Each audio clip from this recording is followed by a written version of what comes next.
So when I was asked to do this, I immediately started thinking, well, what do I think about global citizenship?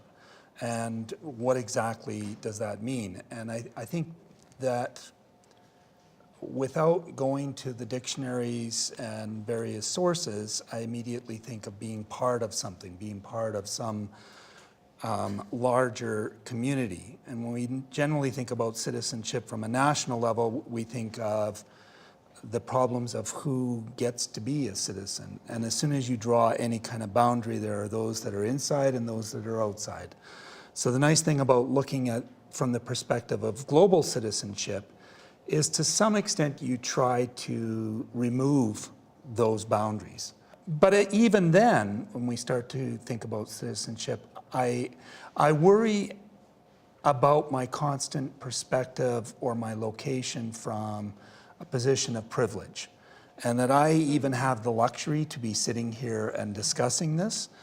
And so I guess, I mean, the question of what I get to say, what knowledges in the world are privileged, what voices in the world are privileged, what ways of knowing in the world are privileged, all of that leads me to, I mean, if there's one thing that's overriding in all of what I will say, I think it's grounded in a sense of absolute uncertainty. I do not have any answers. I've certainly made lots and lots of mistakes. And so when I was thinking about how I wanted to speak about this, I thought, yes, I can share some of the things that I've done in the class, but more than anything are the overriding questions that I still struggle with. So I'll just quickly go through them. And yes, I'll do a little bit of reading off this.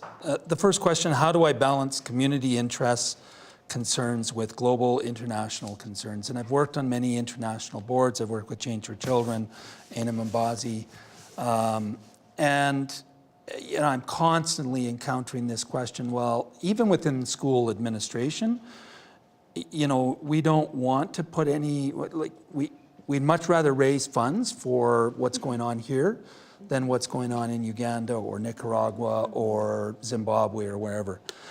And that's a real question because I think there is some validity to that.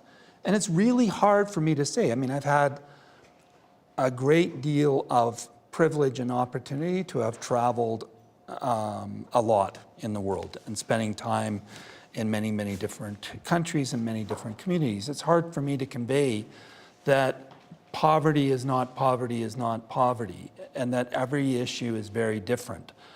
I guess my tentative answer to all of this is that I try to do both. I try to connect both and connect issues with our own Indigenous peoples, for example, with the struggles in Latin America or with the struggles of various tribal groups in Africa. I try to do work in inner city Edmonton as well as work with some of the squatter communities, say in the Philippines. How do I evolve to become a global educator?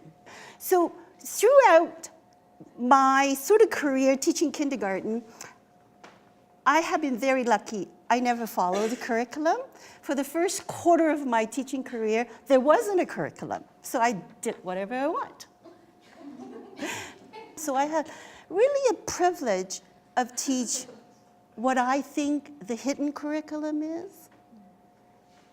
And I always follow the lead of my children. If I have one little girl or one little boy come up and say whatever issue is in their mind, I would quickly say, oh, I know social study covers neighborhood, math, I have to do square.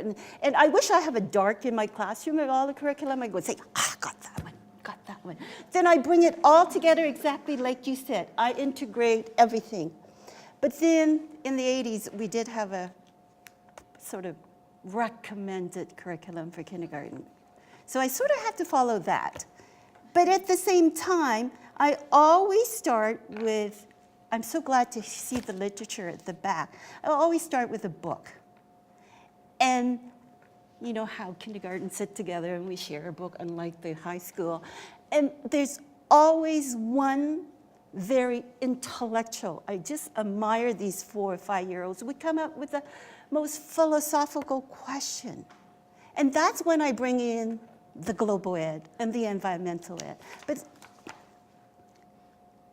most people say, a 5-year-old? Honestly, a 5-year-old can think critically? Well, those are the people that I think don't listen to the 5-year-old very often. Global ed is really a way of approaching everything I teach, approaching life. I would even consider global education as the way you live, the way you see each other. I don't just teach children how to encode and decode and crack that alphabetical code. I really do feel I teach the children how to read the world.